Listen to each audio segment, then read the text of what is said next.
2 ஆட்சி வந்து இப்போ வந்துட்டாங்க. எதுவும் பண்ணுற மாரி இல்லை. மீனும் இருக்குது. அதனால விஜய் போட்டு பாருங்க. புதுசாக என்ன பண்ணுற சொல்கிறாரு.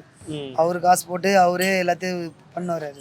எங்கே கெஞ்சி அடிக்கிறாங்க, குடிக்கிறானுங்கோ, அமக்கலம் பண்ணுறானுங்கோ. ஒரு பொம்பளைங்க ஒரு பயம் பத்திரமா வெளியே போக முடியல, போயிட்டு பாதுகாப்பாக வர முடியல. இதே ஒரு பயந்து நாங்கள் நடக்கிறோம். நேர சமையலில் வர முடியல. ஒரு வியாபாரம் பண்ணுறோன்னா அந்த சமயத்தில் நாங்கள் வர முடியல. எங்கே பார்த்தாலும் குடிக்காரனுங்க. அதெல்லாம் நல்லதை பண்ணி விட்டாங்கன்னா அவங்களுக்கு நாங்கள் ஓட்டு போடுவோம்.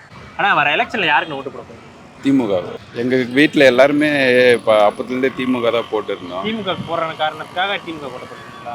நான் சீமானுக்கு ப்ரோ எதுக்குன்னா ஒரு சில விஷயம் அவங்க இப்போ ஒரு சில பேர் இப்போ நான் பேசுகிறேன்னா வச்சுக்கோங்க, நல்லது பேசுகிறேன் கெட்டது பேசுகிறேன்னு நமக்கு புரிஞ்சுக்கிற சென்ஸ் இருக்குது. ஓகேவா?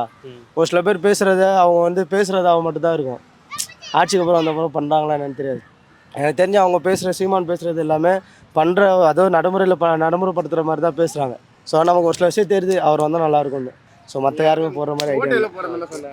எல்லா சலுகையும் அவங்க தான் அவங்க சலுகை தரனால அவங்களுக்கு போட்டு கடந்த 5 வருஷமா அவங்க பண்ண ஆட்சி உங்களுக்கு மன திருப்தியாக தானே.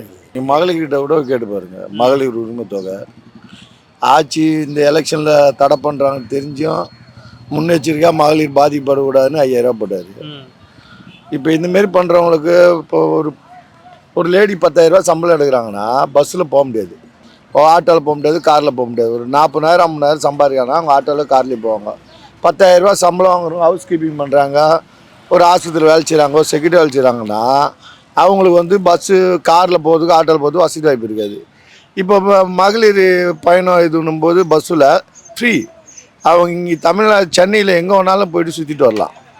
அப்படின்னும் போது அந்த வசதி வாய்ப்பை தேடி கொடுத்தது யார்?